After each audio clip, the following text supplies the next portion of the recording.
Merci de rester fidèle à votre tranche Zoom Écolaï qui vous donne l'évolution de l'actualité économique en République démocratique du Congo.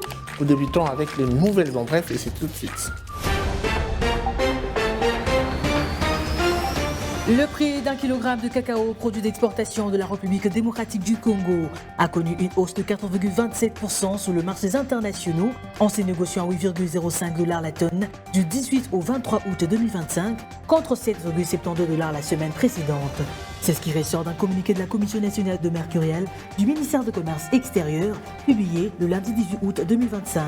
Selon ce document, cette évolution positive intervient après plusieurs fluctuations enregistrées depuis juin 2025. Le cacao avait en effet subi de baisses successives de 9,12% et 3,74% respectivement durant le semaine du D au 7 juin 2025 et du 9 au 14 juin 2025 avant de repartir à la hausse du 16 au 21 juin 2025.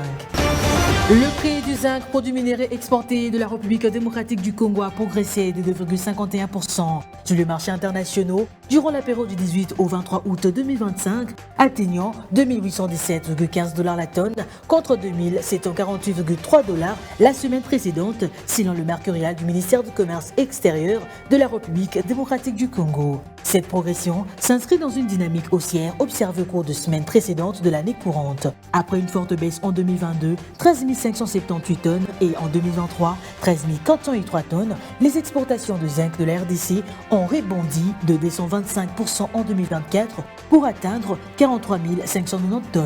Liste de détails sur Zoom-Copanet. Entre 2023 et 2025, le Japon a financé 73 projets dans 39 pays africains pour un montant global de 114,4 millions de $ américains, selon un rapport d'impact publié par le Programme des Nations Unies pour le développement.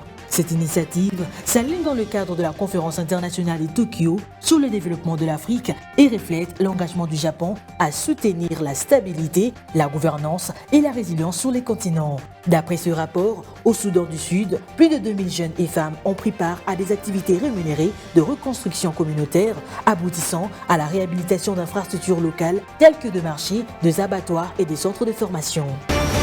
Sur instruction du vice-premier ministre, ministre de l'économie nationale, Daniel Mukoko Samba, le comité élargi de suivi de prix de produits pétroliers a mené du lundi 21 juillet au vendredi 25 juillet 2025 dans la ville de Lubumbashi, ensuite à Kolwezi, une mission d'une grande envergure. Une mission consistant à valider de nouvelles structures de prix, vulgariser les mesures gouvernementales et assurer une meilleure transparence entre consommation domestique et industrielle afin de responsabiliser les sociétés minières et optimiser les finances publiques. Selon les experts du ministère de l'économie nationale, le processus de la réforme du secteur économique de l'aval pétrolier en RDC répond au souci majeur du gouvernement de relancer la croissance économique et lutter contre la vie chère, ce qui a conduit à la mise en œuvre d'une série de mesures législatives et réglementaires afin de dissocier la consommation domestique et la consommation minière de produits pétroliers. Plus de détails sur Zoom-Copanet.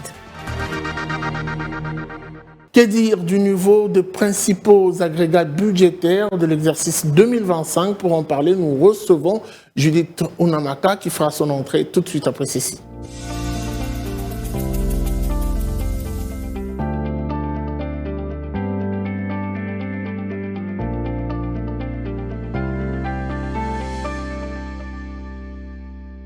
Judith Unamaka, bienvenue. Merci Guy. Alors avec vous, nous parlons de ces différents agrégats budgétaires de l'exercice 2025, c'est ce qui est d'ailleurs prévu.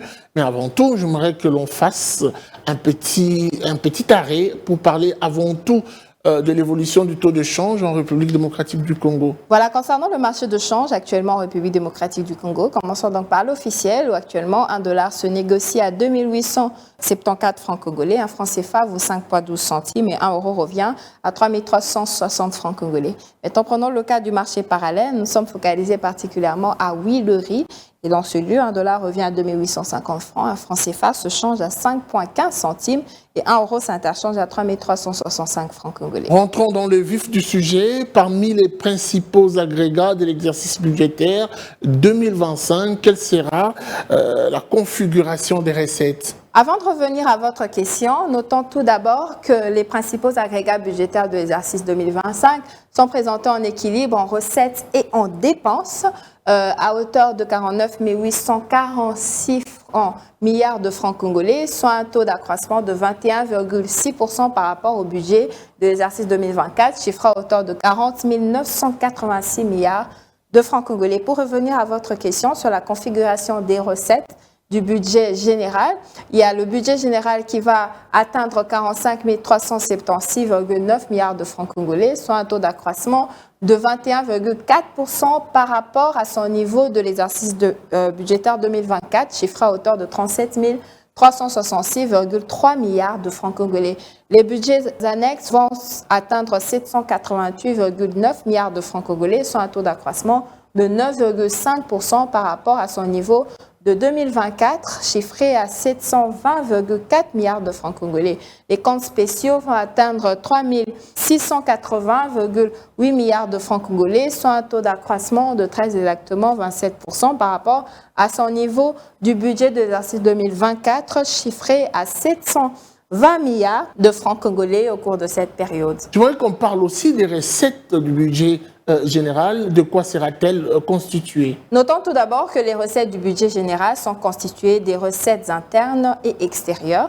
Les recettes internes sont constituées des recettes courantes et exceptionnelles et la ventilation des recettes courantes dans le budget général sont constituées comme suit. Les recettes des douanes et accises vont atteindre 7 539 milliards de francs congolais, soit un taux d'accroissement de 23,1% par rapport à leur niveau de l'exercice 2024, chiffré à hauteur de 6 126,1 milliards de francs congolais. Les recettes des impôts vont être constituées à 15 898 milliards de francs congolais, soit un taux d'accroissement de 13,4% par rapport à leur niveau de l'exercice 2024, chiffré à hauteur de 14 016,5 milliards de francs congolais. Les recettes non fiscales vont atteindre 7 355,8 milliards de francs congolais, soit un taux d'accroissement de 66,3% par rapport à leur niveau de l'exercice budgétaire 2024, chiffré à hauteur de 4 422,7 milliards de francs congolais. Alors, on se quitte avec cette question. Judith Tounamaka, que dire des recettes extérieures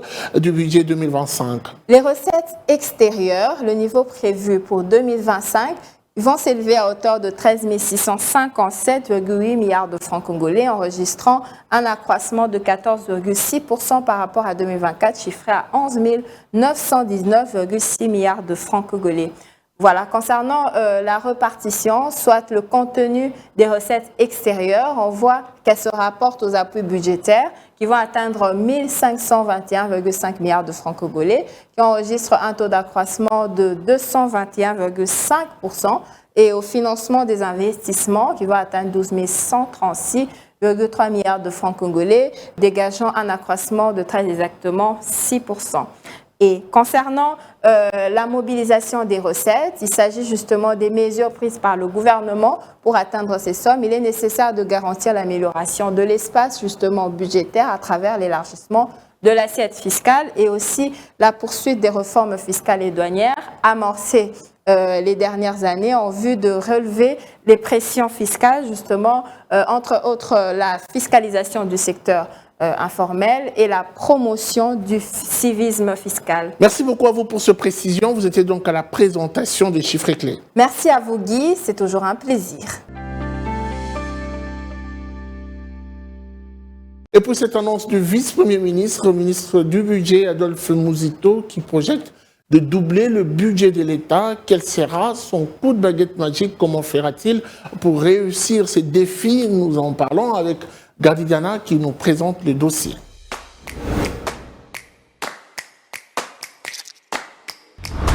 Gardy Diana, bienvenue. Merci Guy. Alors nous avons suivi tous cette annonce du vice-premier ministre, ministre du Budget, Adolphe Muzito, qui projette ou ambitionne de doubler le budget de l'État. Alors la question qui me passe à l'esprit tout de suite, comment y parviendra-t-il? Oui, alors, cela fait partie de son cheval de bataille. Il vous souviendrait qu'après juste sa nomination, la première de promesses tenue par l'ancien Premier ministre, ancien ministre du Budget, Adolphe Muzito, c'était de pouvoir doubler les budgets de la République. On en a parlé sur les différentes productions de Zoom, notamment sur Kiosque Echo, où on est revenu sur les limites de ses champs de compétences. Mais encore une fois de plus, l'homme a prouvé de son intelligence, a créé un tandem avec son collègue de finances, qui, il vous souviendrait hier, ont réuni les régies financières pour pouvoir essayer de sensibiliser, on peut dire, mais aussi de pouvoir pousser un peu ces derniers à trouver des réformes pour question de pouvoir apporter un peu plus que d'habitude sur les mobilisations. Donc aujourd'hui, c'est devenu une ambition pour lui, pour l'exercice 2026. Le leitmotiv d'Adolphe Mositou, c'est d'avoir un budget doublé. Est-ce que cela est possible s'il faut tenir compte des différents rapports, mais également de différentes études sur l'évolution de finances publiques en RDC? Il y a suffisamment de niches pour pouvoir mobiliser un peu plus, mais je crois que le côté réaliste, c'est que pour pouvoir arriver à certains niveaux, à certaines dimensions, il faut suffisamment de réformes. Est-ce qu'aujourd'hui, l'idée de pouvoir partir sur la facture normalisée est un élément qui pourra servir de base pour accomplir ce désir du VPM du budget? Est-ce qu'aujourd'hui, la réforme sur le compte unique du Trésor est un moyen efficace pour pouvoir apporter de l'orthodoxie et mettre un peu plus? Mais il vous souviendrez, comme je l'ai dit, dans le finance publique, il y a deux volets. Il y a la mobilisation, mais également les dépenses. Et à ces niveaux-là, le seul qui a la main sur les orientations dans le 2, c'est le ministre des Finances. Et c'est lui du budget a créé un corridor avec son homologue de finances, question de pouvoir trouver comment travailler en synergie. Ils ont été ensemble devant le chef de régie financière pour leur donner des nouvelles orientations. Et on espère qu'à ces niveaux-là, ils pourront réussir. Mais sinon, si votre question est de savoir si cela est possible, oui, c'est possible de pouvoir aller bien plus pour ces budgets-là. Mais est-ce que seules les compétences et le vouloir du VPM du budget suffiraient? Je dirais non. Nous avons vu le ministre du Budget et celui des Finances sensibiliser les régies financières. Alors la question, est-ce que ceci est la clé solution pour atteindre cet objectif visé? Alors, au cours de cette réunion, il vous souviendrait que le VPM du budget projette déjà pour 2026 de pouvoir atteindre la mobilisation en recettes courantes, d'atteindre les 13 milliards de dollars américains, contrairement à 9,9 milliards proposés par le correctif budgétaire, mais aussi contre 11,7 tel que défini par les conférences budgétaires d'avant la loi rectificative de finances publiques 2025. Mais sinon, dans le fond, aujourd'hui, est-ce qu'il a travaillé avec les régies? En suivant cette réunion, j'ai eu l'impression que c'est beaucoup plus une forme de pression qu'on exerce sur les régies financières que des orientations claires et précises.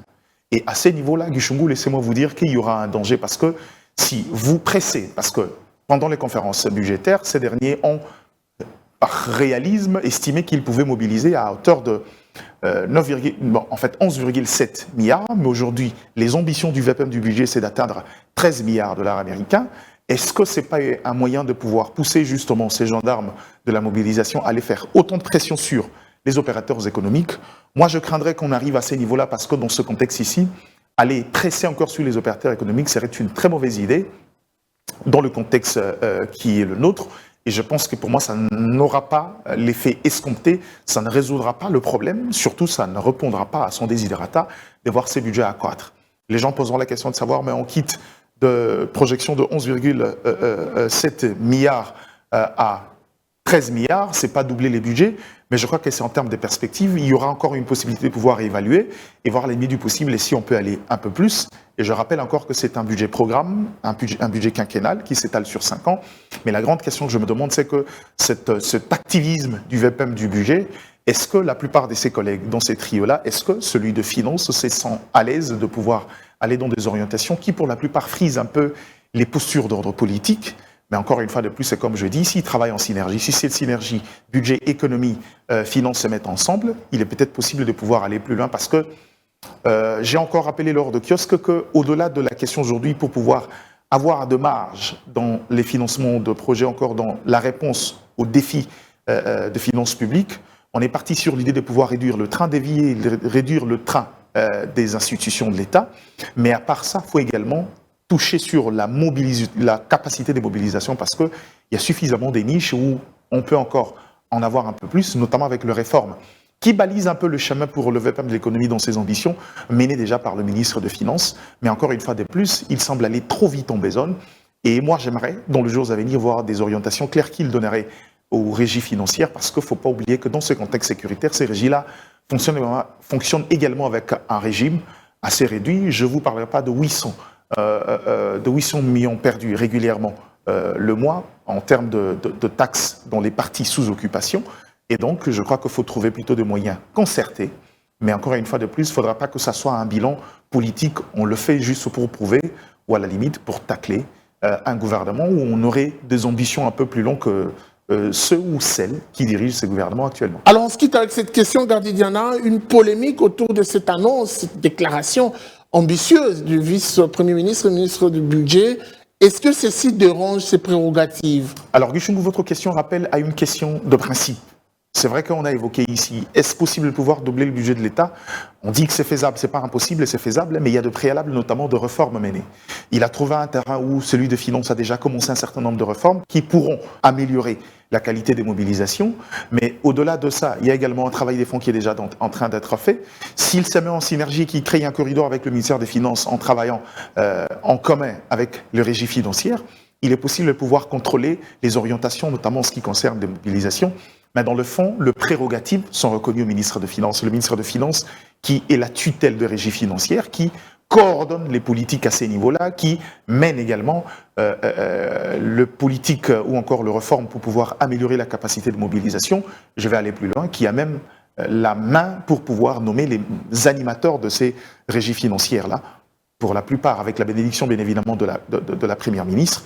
Et donc, par principe, il n'est pas de ressort du ministre du Budget de pouvoir travailler avec le régie ou encore donner ses dictats aux régies.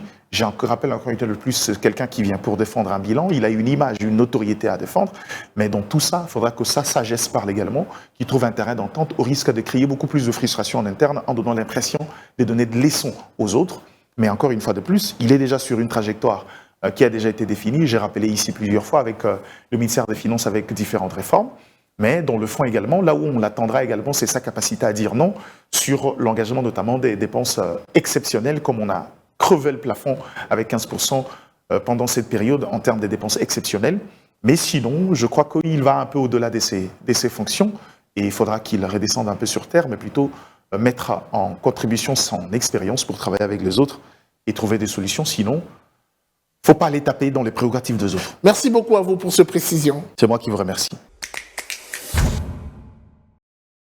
D'un chapitre à un autre, parlons cette fois-ci de l'installation du comité directeur du Fonds d'intervention pour l'environnement qui a pris officiellement ses fonctions ce mercredi 20 août 2025. La cérémonie a eu lieu au ministère de l'Environnement. Ce nouveau comité promet tout son soutien, mais beaucoup plus suivre et même accompagner la vision du chef de l'État, Félix-Antoine Tshisekedi Tshilombo. Je vous prie de suivre ce qu'a été cette cérémonie par ces reportages que nous propose Gardy Diana. On se retrouve juste après. Autour de la ministre de l'Environnement et du Développement durable, Marie Nyambo Ndambo, les deux comités du Fonds d'intervention pour l'environnement, entrant et sortant, s'y sont passés les flambeaux. Sur une atmosphère empreinte de solennité, ce connu Omari Expédie, chargé de mission, a officiellement passé le flambeau de Ngassi Mwamba Manassé, désormais nouveau directeur général de cette importante structure publique, lors d'une cérémonie qui a été présidée par le secrétaire général de l'environnement le lundi 19 août 2025. La prise de fonction de l'équipe, dirigée par Ngassi Mwamba Manassé, marque le début d'une ère axée sur la réforme, l'efficacité et la rédivabilité. Elle intervient dans un contexte où les enjeux environnementaux exigent de réponses concrètes, stratégiques et urgentes. Oui, j'ai dévoilé ma feuille de route, qui est simple. Nous allons travailler dans la transparence. Parce que notre pays a un problème avec l'argent. Partout on parle de détournement, on parle de corruption, mais chez nous, nous allons montrer l'exemple. Avec cette nouvelle dynamique, le gouvernement traduit en acte la volonté ferme du président de la République, Félix Tshisekedi Tshilombo, de doter le pays d'outils institutionnels performants pour relever les défis liés à la protection de l'environnement et à la promotion du développement durable. On n'est pas là pour les discours. Les actions vont parler. À tous mes collaborateurs, je leur demande de l'honnêteté, la sincérité, d'être vrais. Parce que moi-même, je suis vrai. Titulaire d'un parcours académique élogié et reconnu pour sa rigueur professionnelle, Ngassi Mwamba Manassé entend placer son mandat sous les sceaux de l'innovation et de l'engagement. Il promet de mettre son expertise au service du renforcement de la gouvernance environnementale, de la transparence dans la gestion de fonds alloués à la protection écologique, ainsi que de l'opération efficace de projets FIP à travers le territoire national. Cette nouvelle impulsion au sein du FIP est perçue comme un signal fort envoyé aux partenaires, acteurs environnementaux et citoyens congolais, celui de voir l'environnement devenir une véritable priorité d'action publique. Petit tour au ministère des Infrastructures et Travaux Publics pour parler de cet échange fructueux qu'il y a eu entre le ministre des Infrastructures et Travaux Publics, M. John Banzalunda, et les différents secrétaires généraux de son ministère. Ils ont échangé notamment sur les défis qu'attendent ce ministère face aux enjeux de l'heure. Je vous prie de suivre ce condensé que nous propose Gardi Diana et on se retrouve juste après. À cette occasion, il a reçu une œuvre symbolique représentant un aigle, signe de sagesse et de vision, rappelant la hauteur de vue et la responsabilité attachée à sa charge. Les responsables administratifs, accompagnés des directeurs de ressources humaines, des syndicats et d'autres structures techniques, ont soumis au ministre plusieurs préoccupations. Elles portent sur la grille salariale, l'amélioration des conditions sociales, l'organisation de bureaux syndicaux, ainsi que la formation continue destinée à renforcer les capacités des agents. Très ému par l'accueil, John Banza a souligné que sa mission lui a été confiée par le chef de l'État, Félix Tshisekedi Tshilombo, qu'il a qualifié de premier bâtisseur de la République. Notre ministère n'est pas un ministère de discours, n'est pas un ministère forcément de vestes et cravates, n'est-ce pas? Notre ministère, c'est du concret. La route, ce n'est pas un discours. Les bâtiments, ce n'est pas un discours. Le port, l'aéroport ne sont pas des discours. Quand il y en a, il y en a. Quand il n'y en a pas, il n'y en a pas. Et nous sommes appelés à avoir des résultats. Main dans la main, je vais m'appuyer totalement sur notre administration. Réaffirmant son engagement à travailler main dans la main avec l'administration, John Banza a annoncé la construction prochaine d'un bâtiment de 10 étages. Celui-ci sera entièrement dédié aux services publics et au ministère des Infrastructures afin de mélanger les énergies positives et accroître l'efficacité des actions. Dans son message de clôture, le ministre a lancé un appel à la mobilisation. Tous ensemble, nous sommes en mission. La mission nous est confiée par son Excellence, Monsieur le Président de la République, chef de l'État, Félix Antoine Tshisekedi Tshilombo. Je pense que nous sommes les seuls ministères. Nous avons chanté tout à l'heure l'hymne national et nous avons dit nous bâtirons un pays plus beau qu'avant. Qui bâtisse si ce n'est notre ministère? C'est un appel citoyen, un appel patriotique. Nous sommes en mission pour reconstruire notre pays. Le président Félix Tshisekedi et le peuple congolais attendent des résultats. Il n'y aura pas de défaite collective, mais une réussite collective, a-t-il conclu devant les agents de deux secrétariats généraux. Suivez-moi tout le jour à travers Zoom Wende sur Zoom Eco Live. Abonnez-vous sur notre chaîne YouTube. Zoom Eco Live, la référence de l'actualité économique en RDC. En cette période de la rentrée scolaire, Zoom Eco vous accompagne notamment en vous ramenant les prix des différents objets classiques tels que vendus sur les différents marchés de Kinshasa. Aujourd'hui, c'est un nouveau numéro que nous propose Naomi Kandé. Elle fait le marché avec vous. Et Zoom Wende, c'est tout de suite.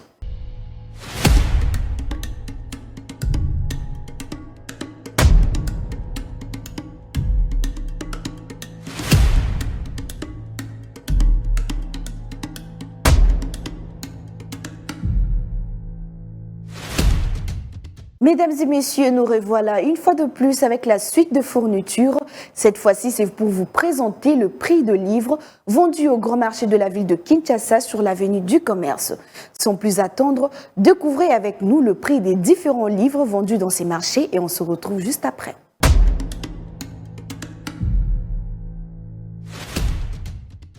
Débutons notre marché du jour avec le livre À nous le français qui varie entre 25 000 francs et 30 000 francs, tout en dépendant d'un vendeur à un autre. On retrouve également le livre À nous les maths qui se fixe à 28 000 francs. Pour ceux qui utilisent les livres de sciences, c'est mon merveilleux, cela revient à 25 000 francs congolais. Le livre de conjugaison Bécherel revient au prix de 60 000 francs congolais. À nous l'école à 20 000 francs. Toujours au même endroit, on découvre le livre de physique 4 qui se vend à 25 000 francs. Physique 6 à 26 000 francs congolais.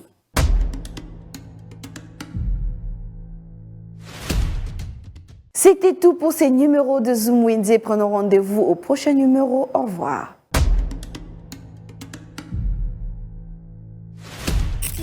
Les rendez-vous économiques, c'est dans l'agenda sur Zoom Eco Live. Abonnez-vous sur notre chaîne YouTube. Zoom Eco Live, la référence de l'actualité économique en RDC. La semaine en République démocratique du Congo sera riche en actualité, principalement l'actualité économique. Et pour en savoir plus, nous avons prévu pour vous la rubrique Agenda qui vous est présentée par Ada Sagras. Elle revient sur les différents rendez-vous, principalement économiques, qui vont jalonner la semaine. Agenda, c'est tout de suite.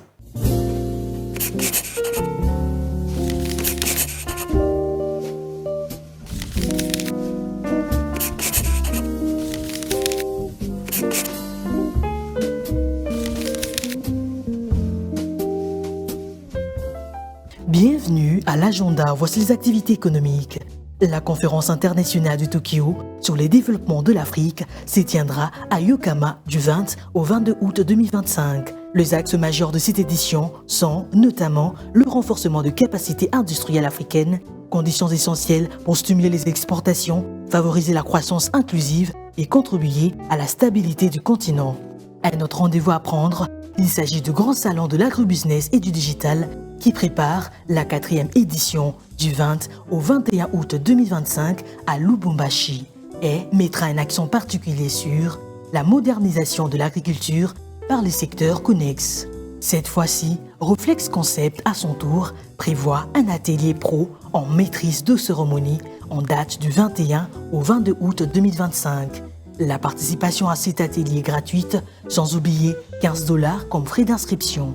À ne pas oublier, la Fondation Femmes au cœur du développement a prévu une conférence axée sur l'impact de l'équilibre psychologique et physiologique sur le développement intégral d'une nation à l'horizon 2050. L'activité se tiendra le 24 août 2025. Le rendez-vous est pris. Et pour finir, Africa Food System Forum organise du 31 août au 5 septembre 2025 le Forum africain de système alimentaire 2025 au Sénégal sous les thèmes La jeunesse africaine, fer des lances de la collaboration, de l'innovation et de la transformation du système agroalimentaire. Merci de nous avoir suivis. Au revoir.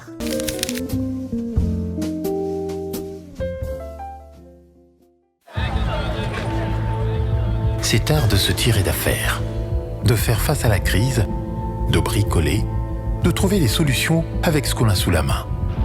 Un art dans lequel les Congolais ont développé un savoir-faire particulier. Article 15. Débrouillez-vous pour vivre. Et on se quitte avec ce numéro article 15 qui vous présente l'activité d'un conducteur automobile qui partage son expérience, une expérience qui lui permet de vivre et même de s'organiser. L'entrepreneuriat à ce niveau, pour en savoir plus, je vous prie de suivre ce condensé que nous propose Junior Bolamba et on se retrouve juste après.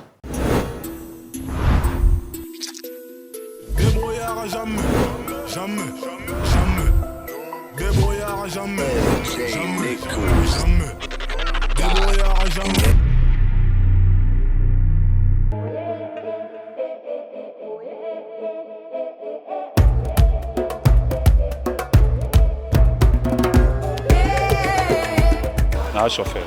Biso pa na biso nyonso tant homme de métier ndenge tovandi tant que papa azosala bo biso pe tozotala yango na pe touti nsiki okoti mécanique ndenge papa tili ote nde totikala bo.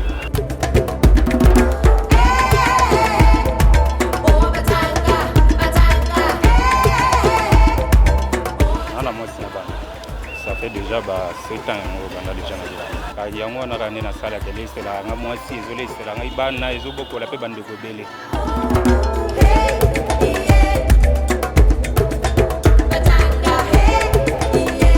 kaka oyo nde tozozoya moke wana nde tobombaka toyebi mwa bamosusu kosala mpe mwa moke na banki mwa moke na nini mpe ezosunga mpe mwa libota.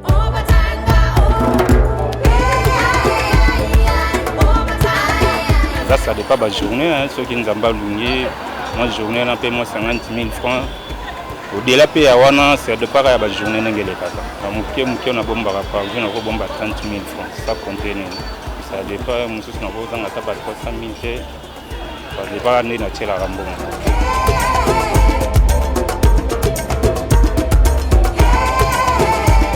Salaire Vézali, on a négocié c'est la Rambon, on a 230 000, on a 10% au bakate la rabisa na kisasa va bouler zate ya on a minute au boulot tozana ngoya on a tozo sala tozo vivre na ngo musala za malamu na kishasa musala mabeza te chaka kisere na ndo komona valeur ya musala na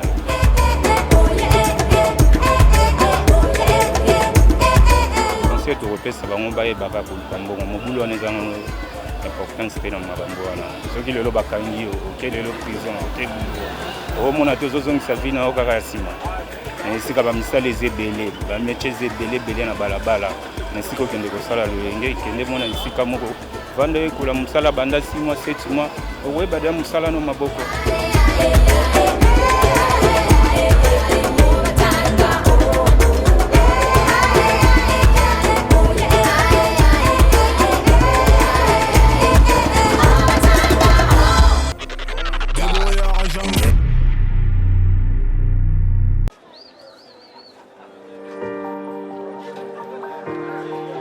Dans les détails du marché, nous avons appris à vous connaître, à vous comprendre et vous apporter plus de lumière.